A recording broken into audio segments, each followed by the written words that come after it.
Assalamualaikum warahmatullahi wabarakatuh, anak-anakku semuanya. Pada pertemuan pada pagi hari ini ya, kita akan membahas tentang materi dari IPS kelas 7, yaitu tentang penawaran, permintaan, dan pasar atau harga keseimbangan. Oke, sebelum kita berlanjut, marilah kita berdoa dulu agar apa yang nanti kita harapkan pada pertemuan hari ini bisa memberikan manfaat. Silakan berdoa menurut agama dan keyakinannya masing-masing. Berdoa mulai. Selesai. Terima kasih. Sebelum kita melangkah lebih jauh, anak-anak, mari kita laksanakan protokol kesehatan yang ditemukan oleh pemerintah, yaitu dengan 3M. Yang pertama, selalu pakai masker. Yang kedua, cuci tangan pakai sabun dan air mengalir. Kemudian yang ketiga jaga jarak. Oke, yang pertama yaitu permintaan. Permintaan dapat diartikan sebagai jumlah sebuah barang yang ingin dibeli masyarakat dengan berbagai tingkat harga tertentu. Jadi kalau kita sedang membahas permintaan, maka kita tempatkan diri kita sebagai pembeli agar bisa lebih mudah dalam mengartikan sebuah permintaan. Selanjutnya kita lanjutkan, yaitu faktor-faktor yang mempengaruhi permintaan. Ada 7 faktor. Yang pertama yaitu harga barang. Harga suatu barang akan mempengaruhi banyaknya jumlah barang yang diminta. Jika harga barang naik, maka jumlah barang yang diminta akan berkurang, dan begitu juga sebaliknya. Apabila harga barang turun, maka jumlah barang yang akan diminta pasti akan bertambah. Faktor yang kedua yaitu pendapatan masyarakat.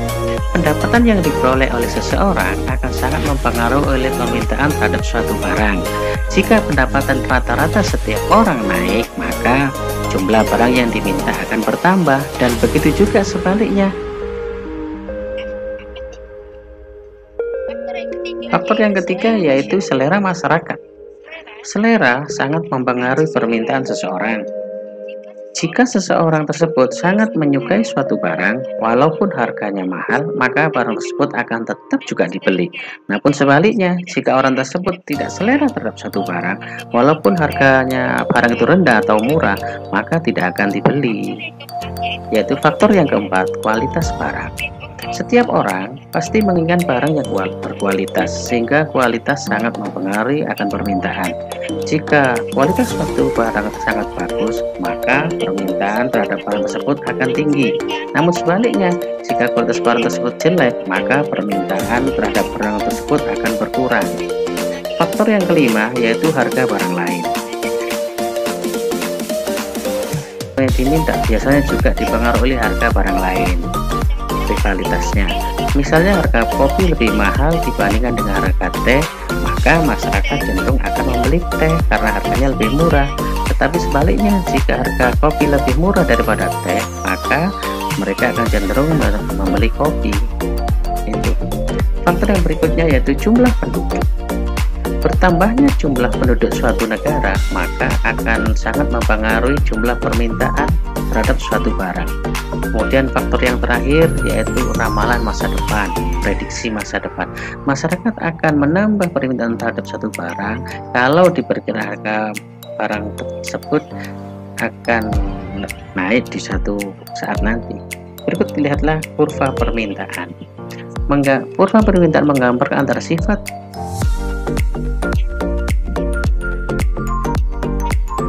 biasanya kurva ini akan bergerak dari atas menuju ke bawah. Artinya, semakin tinggi harga suatu barang, maka jumlah permintaan terhadap barang tersebut semakin sedikit atau menurun. Selanjutnya, kita bahas macam-macam permintaan.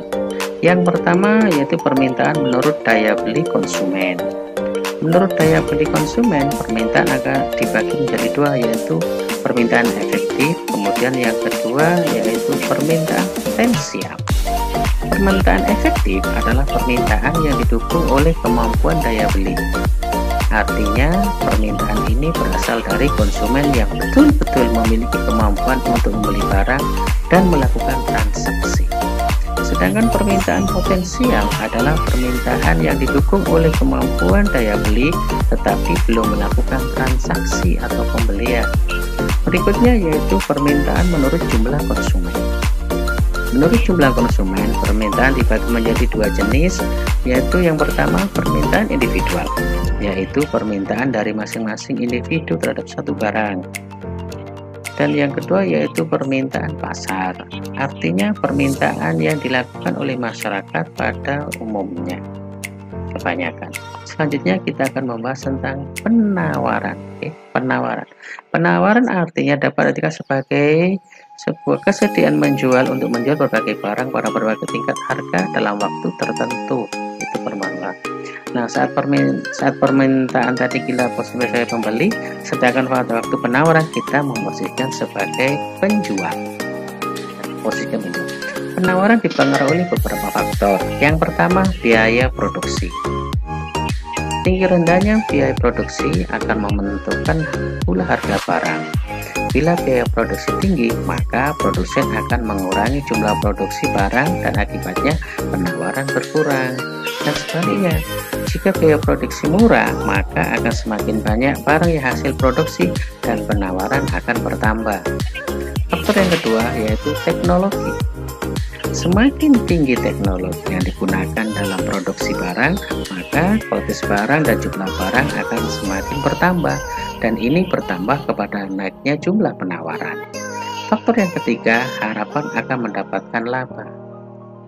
Dengan harapan memperoleh keuntungan atau laba yang banyak, maka produsen akan berlomba-lomba untuk meningkatkan produksinya, serta memperluas dan mengembangkan usahanya untuk memperoleh keuntungan yang lebih besar. Faktor yang terakhir yaitu faktor-faktor penawaran dan faktor-faktor non-ekonomi yang termasuk dalam faktor ekonomi yaitu bencana alam, larangan impor, kebijakan pemerintah akan sangat berpengaruh kepada penawaran. Nah, berikut ini gambar kurva dari penawaran.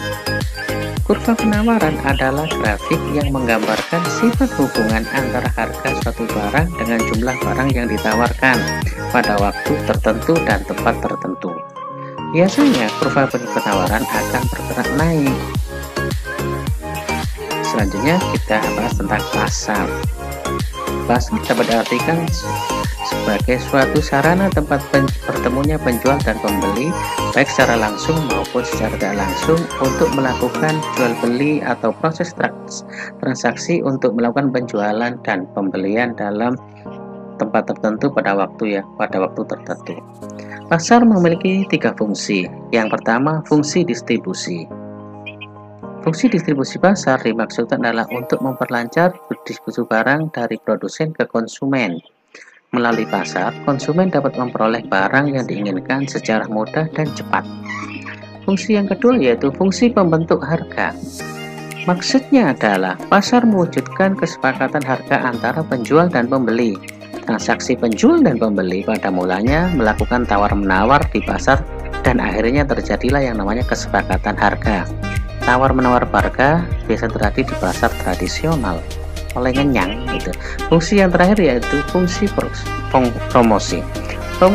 Fungsi promosi artinya pasar menjual barang sekaligus memperkenalkan barang produksi kepada masyarakat sekaligus memperkenalkan barang produksi terhadap pasar. Seperti biasanya dipajang di pasar agar bisa dilihat oleh konsumen. Selanjutnya pasar, macam-macam pasar. Yang pertama menurut wujudnya. Satu, ada pasar konkret. Yang kedua, ada pasar abstrak. Pasar konkret adalah pasar nyata, ya. Artinya unsur-unsurnya ada langsung ketemu, ada di situ bertemu langsung. Contoh adalah dari pasar ini yaitu pasar tradisional. Kemudian yang kedua pasar abstrak, yaitu pasar antara penjual dan pembeli serta barang yang dijual belikan tidak bisa bertemu langsung di dalam pasar. Akan tetapi pasar transaksi tetap dilakukan melalui transaksi dan barang yang dijual belikan bisa diketahui. Contohnya, kalau kalian ingin pesan pizza atau pesan makanan yang lain, barang akan diantarkan ke rumahmu.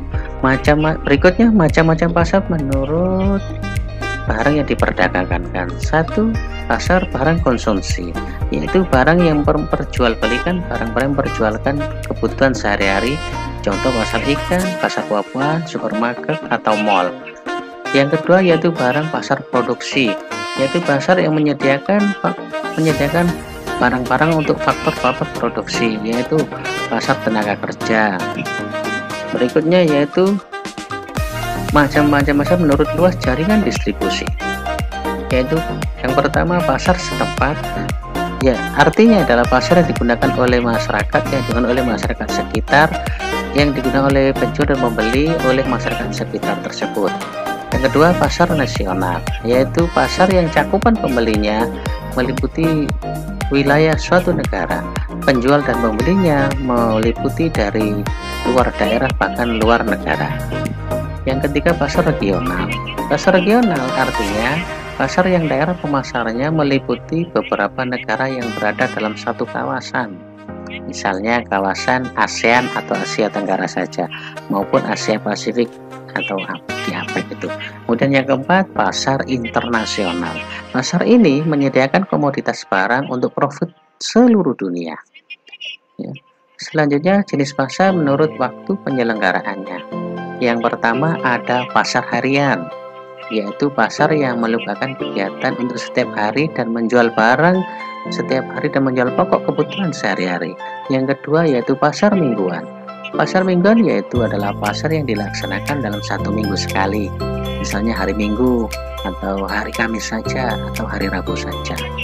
Dan yang ketiga yaitu pasar bulanan, yaitu yang pasar yang dilakukan dalam waktu sebulan sekali. Yaitu yang keempat yaitu pasar tahunan, adalah pasar yang diadakan setiap setahun sekali. Dan yang terakhir macam pasar menurut organisasi strukturnya. Yang pertama ada pasar persaingan sempurna.